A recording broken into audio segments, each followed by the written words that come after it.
And so I want to reiterate that if you hear anything but love, then I'm communicating it wrong, and that God's grace is always there for everyone. So these are some quotes that have gotten me through some difficult moments in my life when choosing the right thing wasn't always what I wanted to choose. I really especially like the top one. The church is not a hospital for sinners, or it's a hospital for sinners, not a club for saints. And that's always so important in those moments when you feel like, I've looked around during Mass and thought, I should not be here. I should not, I am an imposter. People can tell that I am not a good person, right? And that is the thing to remember at those moments. You are in the hospital with all the other sick people, right? This is not a museum for saints. We are not putting our good works on display. And also, a saint is a sinner who keeps on trying, right? All of these people that we celebrate on All Saints' Day and beyond, they were people who just kept trudging through like we're trying to do now. I always like that, you know how we talked about the communion of saints, the church triumphant in heaven, and the church militant. And I love that word because doesn't it sometimes feel like a real battle? It really is. We are in the trenches of spiritual warfare. And we really are being attacked. And then the glory of God is man fully alive. So we need to live in the most full way that we can. And so hopefully these are those pieces that might help you do that. So I need you to remember during this part that the church has really lofty goals for her members, right? Perfection is not attainable. You're not going to be perfect at any of the things that we're talking about. And Lord knows that none of us can do it without His grace. We're here to help and encourage each other and continue to strive to be the best version of ourselves that fits into God's plans. And everybody is called to do that in a different way in their state of life. If in this following discussion you see something that you might want to change in your own life, or you feel called to change in your own life, and I feel that every time I give this presentation and look things over, that there's something else I need to change, that might be God tugging on your heart to go and maybe talk to a trusted priest. Don't ignore that feeling, even if it's not a pleasant feeling, right? I am not an expert in this field, especially when we're talking about present-day morality. I've researched it, but I will, again, not pretend to tell you something that I don't know. And don't get bogged down in despair like I do sometimes with some of these things, like I'm never going to do this perfectly. Yes, but you can try again. I always think about a story, I don't know, I heard a woman giving a talk to high schoolers about God's love, and she was talking about her own 3-year-old son, and she said, when we go to the store and we're coming out and we're about to cross the street, I make him hold my hand. He's only 3, and he doesn't know why he has to, and he's mad the whole time about it, and he doesn't want to hold my hand, but I make him do it anyway. And if my son were to wrench his hand away from me and run out in the street and get hit by a car, I would not be standing over him gloating and saying, well, I told you so, I guess it serves you right that you got hit by a car. I would be doing everything in my power to get him back to full health, to bring him back. And just because he didn't understand why I had to hold his hand, I wouldn't hold that against my 3-year-old that didn't know any better. And I think it's easy, that's an obvious story, right? That a mom wouldn't be gloating over her 3-year-old. So it's funny that we don't give God that kind of credit, the person that made us, that He's not gloating over our sin and over our brokenness, that we all carry, whether that's past baggage or present baggage, whatever it might be, that He's the one trying to bring us back to full health. So I think that's the important part too, that we're talking about how can you be the best version, the most healthy spiritual and physical version of yourself. So this next slide is kind of looks like a list of don'ts, but we'll talk a little bit more about why that is. We're not going to spend tons of time on this, but anything that we do with our bodies that doesn't fit all 4 tenets, free, total, faithful, and fruitful, like the way that God loves, is contrary. We say it's contrary to His plan for us and for our bodies, right? So this looks like a list of don'ts, but it's also a list of what to do, right? The way that we do need to love. So lust is not free because we're objectifying another person who can't make the decision whether they participate or not. So it's not really free. Adultery is not faithful love. You could say that they all break all 4 tenets, but the most obvious one with adultery is that it's not faithful love because at least one of the parties isn't free to enter, and so that wouldn't be faithful. And the other ones as well, they're not faithful, they're not fruitful, they're not free. They kind of make us in some ways a prisoner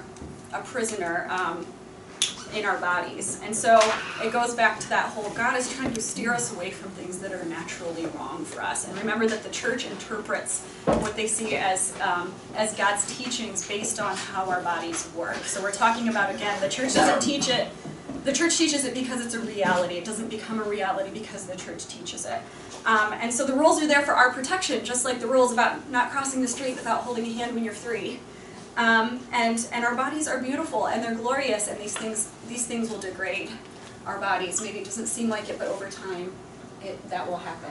The next few slides I'm giving their own talk to, and it's not because they're especially bad. People always think it's because they're especially bad. They're not. It's because they're kind of things that are a little more prevalent and maybe a little more relevant, and I think that it bears more conversation. Okay, I'm giving you, again, best case scenario, what we strive towards as Christians who believe these things about our bodies and about our sexuality.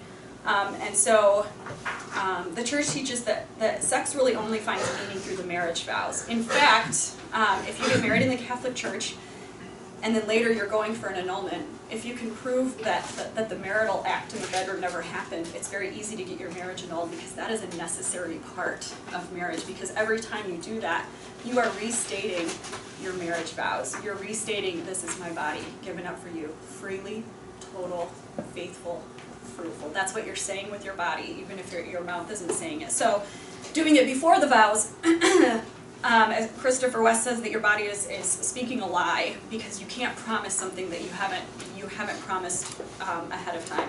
So for our own good, marriage is the safe and loving environment in which sex makes sense. Before we were married, and then cohabitation. So a lot of people, on kind of the flip side of that, living together, I have friends who've lived together for financial reasons before getting married, that maybe they can't afford to. There is, again, this is something like I would talk to your priest about if it's something that is coming up for you. But before we were married, we actually lived like in the same apartment complex, but in different places, and people thought that we were crazy for that. We got so much flack for living in 2 different places. Why don't you just move in together? The rent would be so much cheaper. Don't you want to know what he's like and what his idiosyncrasies are ahead of time? And there were a couple of things that were important when it comes to that. My love for Chris is not based on whether he puts his socks in the hamper or not. Unfortunately, like what he's like, if it were that, it would have never worked in the first place. So there's no trying out somebody before you marry them. Somebody said, well, don't you want to, this is the one I always really hated. People say, don't you want to test the car before you buy it? And I was so insulted that somebody would compare the love of my life to a car. Chris isn't like a car. A human being isn't like anything. You can't compare a human being to anything else. And I was insulted for him, which of course he had to hear about later, so probably was worse, because he had to hear me raging later about that. Also, the church believes that scandal is a sin, and so that kind of has like an old Victorian like pearl clutch feel to it. But let me posit it to you this way. I'm one of 7 kids, and I have 3 younger siblings, and they're all in their 20s. And had Chris and I moved in together, even if, let's say we had separate bedrooms, because somebody said, well, you can have separate bedrooms, it looks like something else. And people say, well, why do you care what other people think? You don't care what other people think, it doesn't matter. And to a certain extent, that's true. Obviously we're living our lives in the way that we found best. However, I do care what my 25-year-old sister thinks. Because if she's feeling like a little on the fence about her convictions, and she sees that, she might think, well, maybe it's not that big of a deal. Mom and Dad haven't said anything. So that's called creating scandal, and we're not talking about scandal where the town gossips are whispering about you. Of course, nobody cares about that. But the people who are looking to you as an ideal of how life should be lived, if you're weakening their resolve in some way, that would be an issue. Now, I do know that people have extenuating circumstances, and I would say talk to a priest about whatever your situation is if you have one like that. I am not speaking to anyone's specific situation, but simply the church is teaching on that. The other thing is called the occasion of sin, and the occasion of sin is putting yourself in a situation where you could cause your body to lie. So living in the same house with separate bedrooms is creating the perfect environment for more to happen. And putting yourself knowingly in a situation like that is considered wrong of itself, right? You wouldn't, if you're on a diet, you wouldn't fill your refrigerator with chocolate cake, right? You're just asking for something else to happen. But again, there are so many situations that go with this. And I think that's like such a serious charge that, I mean, sex is supposed to show the union of the Trinity and also the image of Christ and His bride, the church. So it is not a light charge. It's a very serious thing. And I always thought it was interesting. There was a priest who said there's no such thing as pretty much married. He was told us that in high school, just like you can't be sort of married, just how you can't be sort of pregnant. So again, something to think about.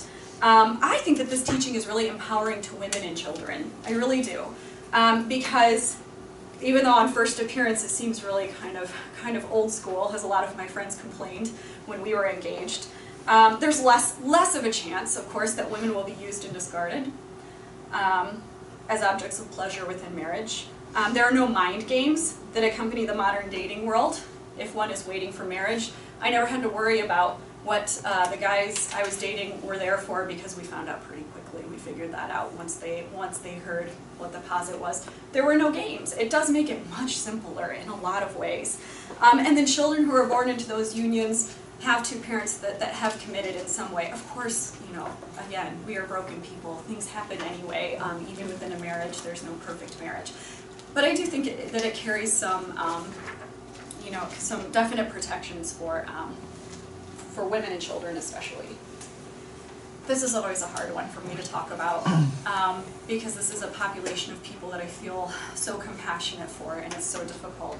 So we do believe that our bodies were created male and female, and our bodies are complementary, which is why God didn't need to give Adam and Eve a lesson on their bodies in the Garden of Eden. And remember that for love to be like God's, it does have to be fruitful. There has to be the possibility of regeneration. And we're going to talk a little bit about transgenderism in the next slide. And I think it's important to know that science is still supplying a lot of the facts, especially when it comes to transgenderism. And while individuals might come out really strongly on a stance on this, the church itself is really careful about what it says about this population of people who are so precious and who we actually definitely need in our church and in our society. We need these people and the gifts that they bring. And if we are alienating them, we are doing it wrong. That is just, it's already a vulnerable population. Same-sex attraction is not a sin. I can't say it loud enough. I always have confusion on that point. The church does teach, though, that those who are homosexual or transgender need to follow the same rules of chastity that other unmarried people would follow. So that would, you know, of course, and chastity isn't a word that means not engaging in sexual relations. Chastity is within whatever state of life you're in. So if I'm chaste in my marriage, it means I'm only with my husband. If I'm chaste as a single person, it means I'm waiting. And we have to lovingly meet these people where they are. We cannot be bringing out the pitchforks, for sure. And homosexual acts, we say, are disordered. That's the word the church uses because it's out of order. It's not in the order that it was meant, right? So it takes place outside of marriage, just like a heterosexual act would.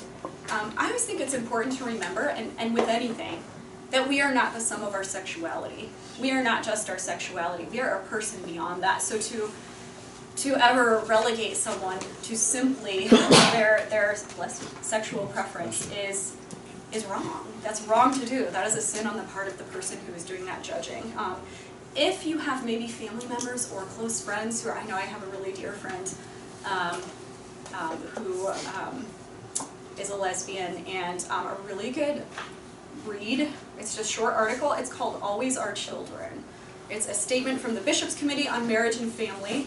I want to say, I read it in college, so probably like early 2000s is when it came out, but it was kind of when coming out became something that was more accepted, and so kids were coming out to their parents, and their Catholic parents didn't know what to do, and they're like, should we kick them out? Should we cut them off? Should we put them in some sort of like therapy? And so the statement was saying, do not cut off your children who are coming to you. That is not what Christ is asking you to do. So it's a really good read if you have time, or if it's something that applies more to you. Again, we have a lot. This is called a crash course because we're really skimming the surface. And please, if you have questions, you can ask them anytime. We can talk afterwards. I'm not trying to be glib about it and gloss over the top of it, but we have a lot to kind of cover. Same kind of things with transgenderism, right? So the American Psychiatric Association and the Diagnostic and Statistical Manual of Mental Disorders, at least as of last year, I know this is always changing, describes gender dysphoria as a strong desire to be the opposite gender of what one was born, or feeling uncomfortable in one's own body. The church says it's a misperception of your body. There are cases of, unlike homosexuality, this is not been a thing, but it can be treated with cognitive behavioral therapy. The thing that worries me most about gender changing is not so much the morality of it, but that the suicide rate of this really vulnerable population before and after the gender switch is almost equal. And that to me means we're getting it wrong somewhere along the line, how we're helping these people. And I think it's because we're not really helping them. We're asking them to change in some way instead of swooping in and saying, we are here for you, right? Our body and our soul were fashioned by God. God doesn't say, oh, oops, put the wrong soul in the wrong body, right? That's not how God works. And I'd like to go back to the other point of that you are not the sum of your sexuality, right? There are a lot of things about you that don't have anything to do with your sexuality, right? And so I think in a lot of ways it has to do with this obsession with like, well, which way am I? What? Why does it have to be? I'm a woman, but maybe there are certain parts of my personality, that are a little bit more masculine in practice, and why do I have to, it doesn't have to be one way or another. But again, I think this is a population that in general in our society we are underserving because it is scary. The church doesn't say a whole lot about transgenderism for that reason. The science is we're still trying to figure that out. And in fact, I did what you're not supposed to do on slides and put up a whole lot of writing because I think that this is such an important piece, and I just wish that we could all practice this. It says, they, men and women with homosexual tendencies, must be accepted with respect, compassion, and sensitivity. Every sign of unjust discrimination in their regard should be avoided. These persons are called to fulfill God's will in their lives, just like all of us, and if they are Christians, to unite to the sacrifice of the Lord's cross, the difficulties they may encounter from their condition. Isn't that all of us? Unite the difficulties of our condition, because we all have a condition, with God's cross, or with Jesus' cross. Homosexual persons are called to chastity by the virtue of self-mastery that teach them inner freedom, at times by the support of disinterested friendship, by prayer and sacramental grace. They can and should gradually and resolutely approach Christian perfection, just like all of us. That word self-mastery, so underrated. It's a heroic call. It's a really heroic call. This is a hard one, and this is one that as a heterosexual woman who hasn't had to, I speak very little about that. I have friends who have same-sex attraction, and I think it's a heroic call, like one that I couldn't even understand. Like it just is above and beyond. So again, complete compassion for the people that we're talking about in this situation. Yes, that's the church is teaching that call to chastity, but I will tell you, I would never cut off a friend for that reason. Go back to that, a saint is a sinner who keeps on trying. We are a hospital for the sick. That is not, I am not here to just be friends with people who think like me. What a boring world that would be. So there's that part. If you have more questions, again, I'm just kind of giving you the overview. We could talk for hours about it, and I've gone to debates and so many things. But again, it just comes down to, I don't know, I know it's kind of an oversimplification, but I saw like a, was a marquee at a church, and it said like, it was like God speaking, and it was like, just love everybody, I'll sort them out later. And I feel that way about that. It's not my job to put a judgment on that. Now, if my friend were to ask me and say, do you think I'm doing the right thing? Could I lie about it? No, but I also don't have to call them up and give them the catechism of the Catholic Church necessarily on that. Were they to ask, I would have it available, but that's not my call is not to like pull up this presentation every time somebody asks something like that. So moving on to other things. So again, we said that when we're talking about theology of the body, it does not only have to do with sexuality, right? So abortion, death penalty, and euthanasia are three things that are contrary to respect for the human body. The human body and soul is sacred and valuable from conception until natural death, right? Abortion at any point in a pregnancy is wrong because it's the very fruit of the sacrament. What you do after your marriage vows is part of the sacrament. You are reliving that sacrament every time. And so aborting a baby would be getting rid of the fruit of that. However, there are cases of double effect, is what it's called. So for example, if a mother were to find out when she was pregnant that she had some form of cancer, and the treatment would most likely abort the baby, it would be allowable to have that treatment. However, if the doctor were to say, we have to abort the baby to get you better, that couldn't happen. Does that make sense? If the medication or the remedy had a strong possibility of resulting in a miscarriage, that would be permissible, right? Because we're not saying, now, are there people who have chosen not to wait on that, that treatment? Yes. Have you anybody heard of St. Gianna Beretta Molla? Yeah, she was a saint who she was diagnosed with cancerous uterine fibroid when she was pregnant with her 4th baby, and she delayed treatment until after the baby was born for that reason, and she did pass away from that. They didn't get to treatment fast enough. But that was one of the reasons, the causes for her canonization, because that was above and beyond. Right? The church is not asking a mother to delay treatment in that case. So I think that's important to know, because a lot of people think like, oh, the church is, it doesn't matter about the mother, they only care about the baby as long as the baby is in the mother's womb. And I don't think that that's true, because there is that idea of double effect. Same thing, the death penalty does also have a caveat on it. It's only allowed in cases where a criminal is considered a threat to society, even within the walls of a prison. So we've been talking about like mafia members who are still running their ring while they're incarcerated, and there's no way to keep the general population safe, even with this person locked away. And it says, capital punishment is not usually the proper way of meting out justice. For punishment to be effective, it must restore justice, deter future transgression, and rehabilitate. And we could say a lot of things about our modern system when it comes to to that sort of thing. Did you have something? Yeah, I just wanted to say a lot of people think that the pro-life movement is strictly only about abortion and only strictly about like saving the babies. Yeah. The pro-life movement is about all life. Yeah. And that's a huge misconception to a lot of people, and it has to do with the abortion, the death penalty, euthanasia, suicide, the homosexual community, everybody. The Catholic Church cares about all people, and not just about a little baby that may or may not be born. And when people go ahead. It's just a huge part of who we are, and again, it's part of that natural law. Yep. That we love and care about everybody, rather than just, oh, this person is like this way because they have a mental illness, or they, and leave it at that. Yeah, exactly.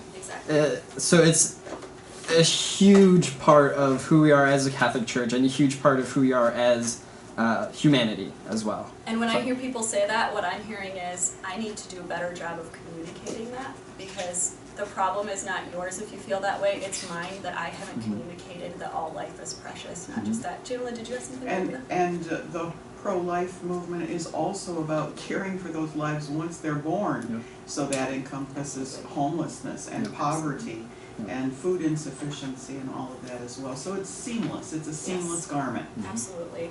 And it is my responsibility as a Christian and as a Catholic to find out where I feel most called to serve that call to the dignity of human life. It doesn't have to be in the anti-abortion industry. It can be in other ways too. So I always take that as, I'm never insulted when people say that about the Catholic Church, that we only care about babies, because that to me means you got to try harder. To myself, right? Then you have to be showing it better, because somebody hasn't shown this person that. What else are they supposed to think, right? What else would they think if that's all that you're seeing? So those are really good points. Also, just a side note on euthanasia, again, ordinary means of life must be provided. So for someone who is going through a terminal illness, we still have to give them food and drink.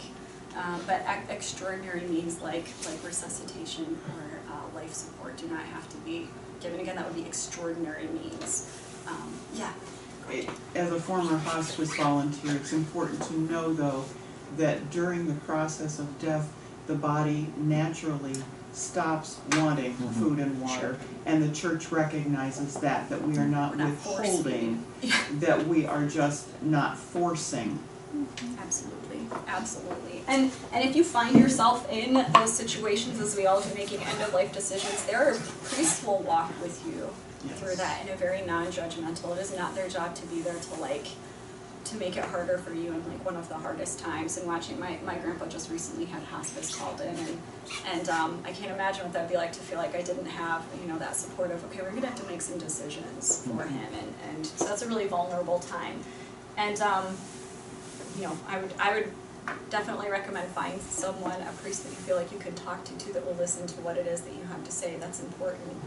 That it doesn't just have to be a parish priest if he's not maybe connecting with you the way that you need to. You can simply find another priest to kind of walk that journey with you. Man, we are going so quickly through these, but hopefully if you have questions, I'd definitely be happy to answer them. Contraception and sterilization. This is another one that's a complicated kind of facet, so we're going to take a little time on this. Up until the 1930s, all Christian churches opposed artificial birth control of any sort. And then at that time, the Anglican Church approved the pill, such as it was at the time, as used for members to allow couples with grave reasons to avoid pregnancy, like the mother's life would be in danger. But from there, it kind of slippery slope snowballed into just about, I shouldn't say all, but almost all Christian churches allowing forms of artificial birth control. And then the sexual revolution of the 1960s and the teachings of Margaret Sanger during the 1940s led to widespread use of artificial birth control. I think it's important to point out, a lot of people villainize Margaret Sanger, and she did have some pretty interesting ideas. She was part of the eugenics movement. A lot of people don't realize that in the 1930s in the US, eugenics was a really, like, the Nazis did not come up with that. That was a very common idea that we could purify a race, that people that weren't quite perfect could be, there was a lot of sterilization, forced sterilization that happened during that. If you don't believe it, look up Carrie Buck, who was a woman who was sterilized without her knowledge because she was just considered feeble-minded, which actually meant nothing. She was of low education but perfectly normal intelligence.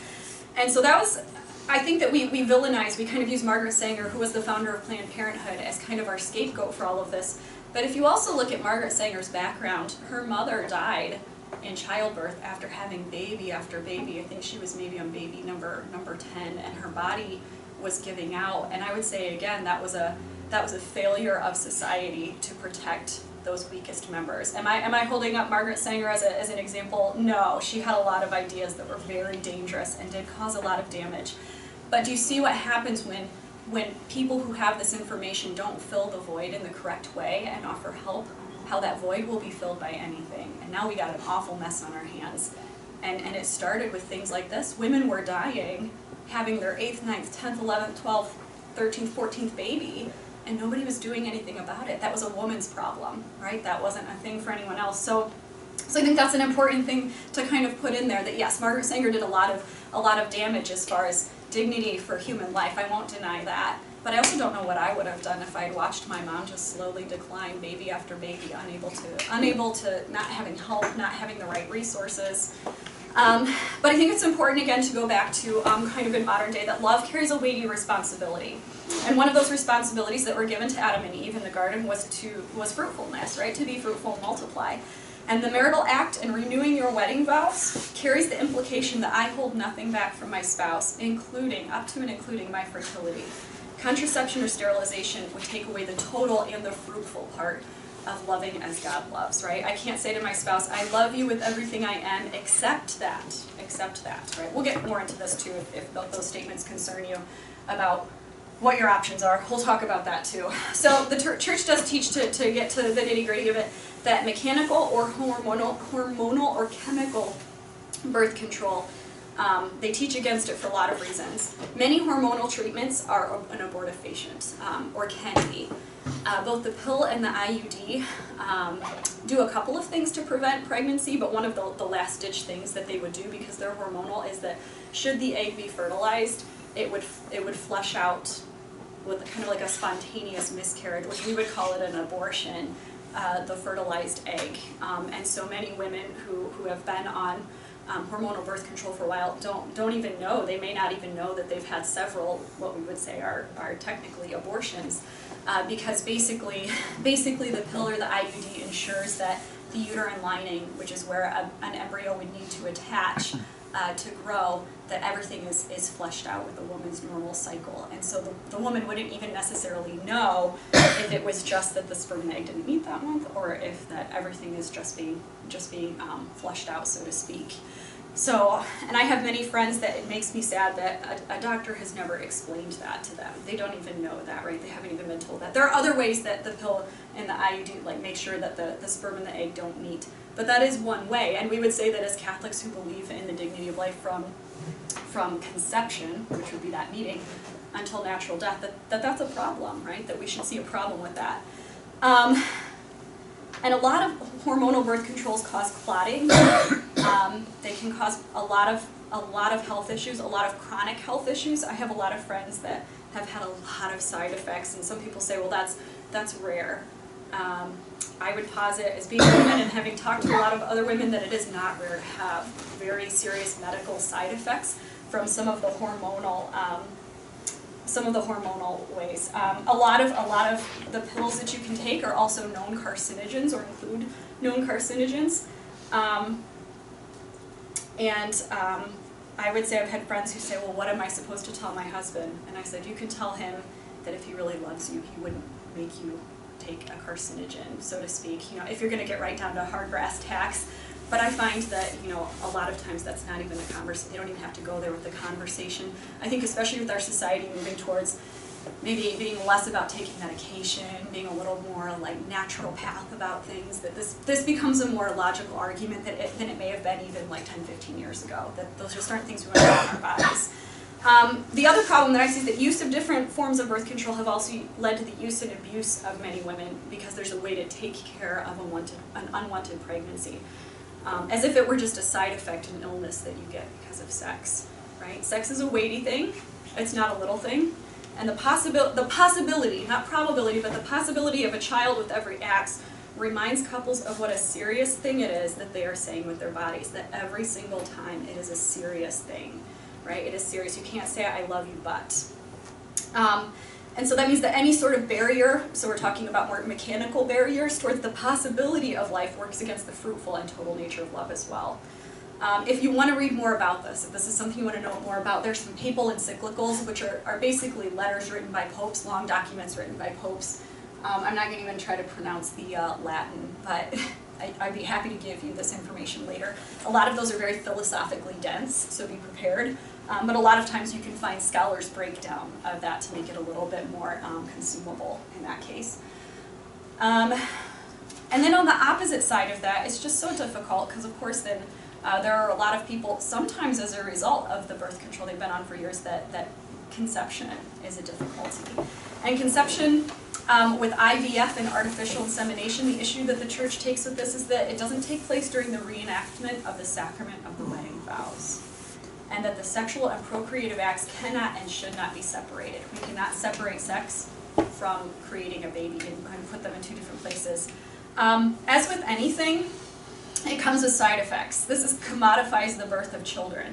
If I want a baby and I have enough money for a baby, I can have a baby, right? Instead of looking at children aren't a right that you have, they're a gift that God gives you. And I'm part of like an online group of Catholic women, and some of them are finding out that they were the result of IVF or artificial insemination, and it has caused some consternation for them later on about what their identity is, especially in the case of donor sperm or egg. So there's fallout from this sort of thing. And I just put cloning on there as replication, not creation. However, I think it's also really important to note that children born from IVF, artificial insemination, all of those other ways are beautiful symbols of God's promise. It does not, again, a human being, you cannot do anything that could ever take away the dignity of a human being, no matter how they're created. In fact, I was just reading last night, in 1978, when the first test tube baby was successfully transplanted and was born, it was a little girl in England, and Pope John Paul I, I think, actually sent the parents a letter of congratulation. And said, you know, this baby is still a sign that God loves you, right? Like a baby is always a gift, and that's such an important mantra too, that a baby can never be anything but a gift, no matter what those circumstances. So while that's a really difficult thing in this day and age, and I can completely understand how a couple could come to that conclusion, we would say that it would go against the church's teaching. Any questions so far? That's so much. We're almost done. I'm talking really fast. Okay. So, natural family planning is not your grandma's rhythm method. I had this little meme up here last year and nobody laughed, but I think maybe they couldn't read it or maybe it was just depressed. But it says, why do Catholic women stop having kids at 35? Because they think 36 is just too many. So, I am one of 7 kids. My dad is one of 14. We love big families, right? But that scares people a lot, right? I remember even Chris saying, there's a lot of kids in your family, aren't there? Your man has a lot of kids, right? And so that can be something that people kind of immediately think, well, I couldn't do it because that would just be too hard to take that chance, right? And I think it's important to note the Catholic Church does not require couples to have children every time they engage in a marital act. Please know that is not a requirement, not at all. The church asks for couples to always be open to the possibility of children, right? That's that fruitful and total part, right? Your fertility is always part of the gift, but the Catholic Church also teaches that sex does have two end goals. It's both unity and procreation. So in those months when you don't procreate, you still have the unitive part in it, and so it's not like if you aren't having a baby, it's not, it doesn't mean anything. Absolutely not. Natural family planning is the only approved method of child spacing that the Catholic Church endorses. And notice that I don't call it Catholic birth control. And the reason for that, because a lot of my friends call it that when they're joking around, there's a difference of intention with NFP. NFP is a way of putting in your vote with God for the month, right?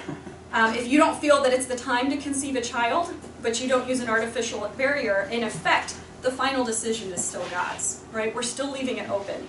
Some people do argue, you might find that a more conservative sect does argue that that's still blocking God by doing that. And those couples do choose to have as many children as they can, and there is nothing wrong with that, right? That is a beautiful way to show having that big family. But I would argue that there's a difference of intention with this, right, versus artificial birth control. I would compare it to the difference of intention that we talked about, like with a deathly ill family member. So I might decide on behalf of a loved one not to sustain extraordinary means, but still give them the ordinary means of staying alive. It's kind of the same thing with this. I'm not putting an extraordinary barrier to not have a child, but I'm still putting in my vote like, hey, this month is not quite what we're thinking. You could say that NFP is kind of letting nature take its course, right? My argument kind of to the more conservative view that you should try to have a child every time is that God gives women a cycle where they're naturally infertile, and why would he do that if every single time is supposed to result in a baby? Obviously, it's okay to space your children as you see fit. It's very well researched. If you get into it, you will learn. I don't care how many health classes you took in high school, you're going to learn so much about your body. It's incredible. It's amazing to watch what your body does, and you aren't even thinking about it.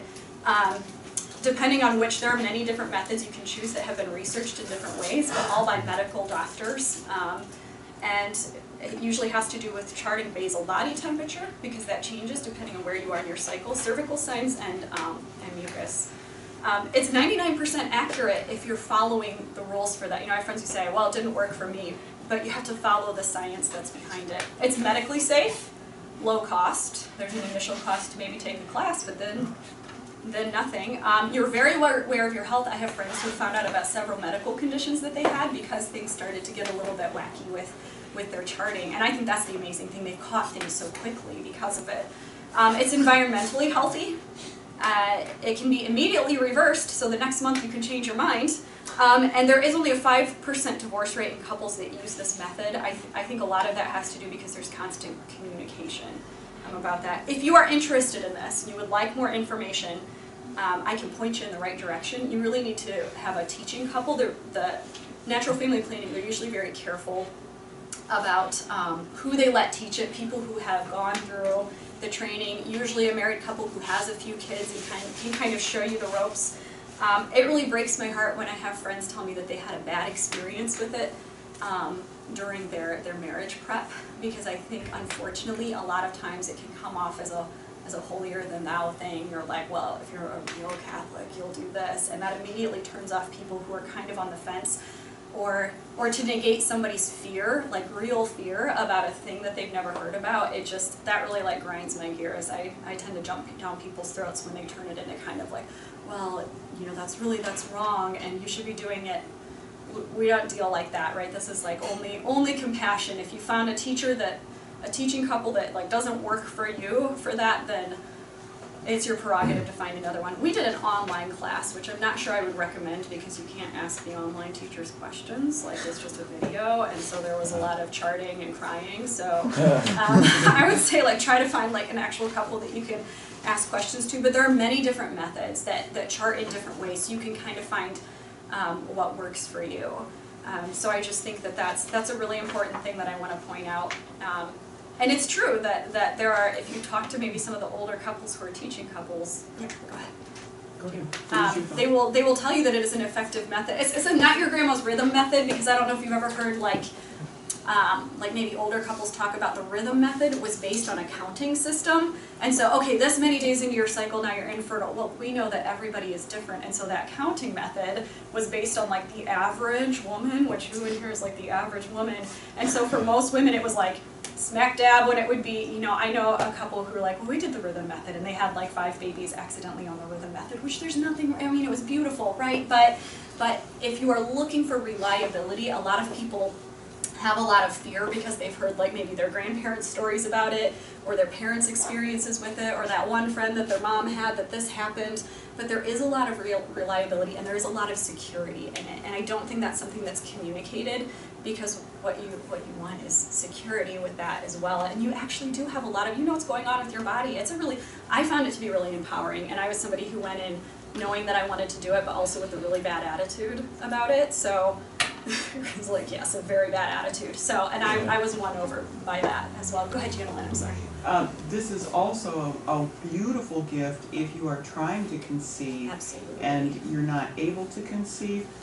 NPF can really help you by teaching you how to chart so that you really greatly enhance your options of conceiving. Yes. I had cousins who had tried, and when they went to NPF, they conceived very shortly after that, and it was like you said, because they were really paying attention and charting.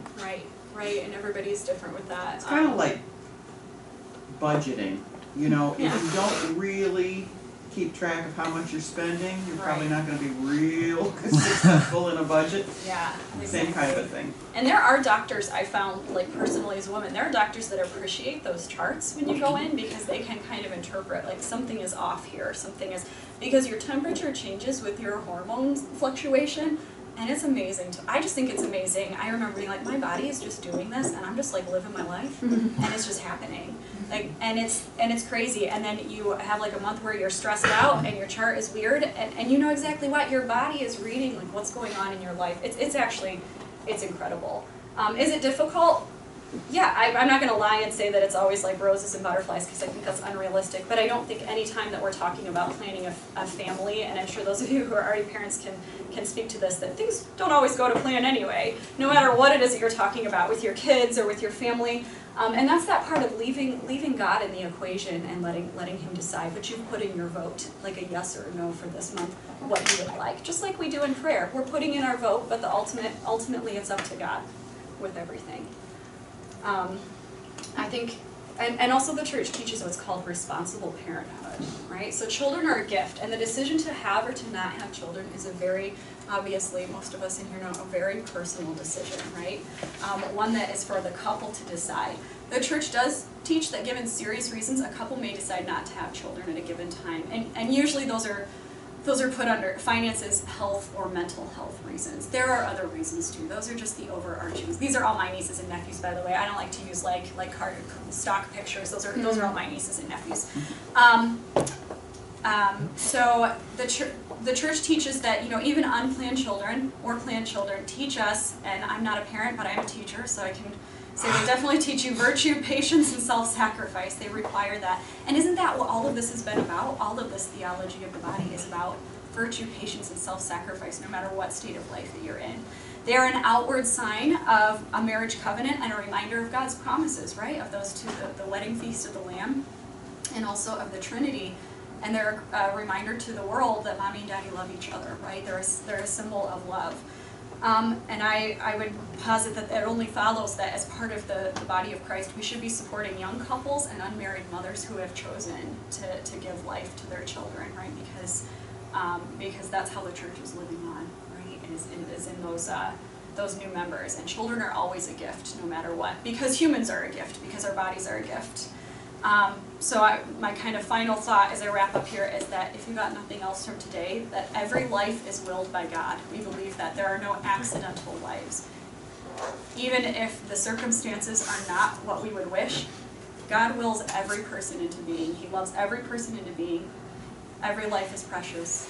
Every life is made in His image. And if you leave with that, you pretty much have theology of the body in a nutshell. I think I talked faster this year. Have any general questions or anything that? Okay. Betsy. Thank you very, very much.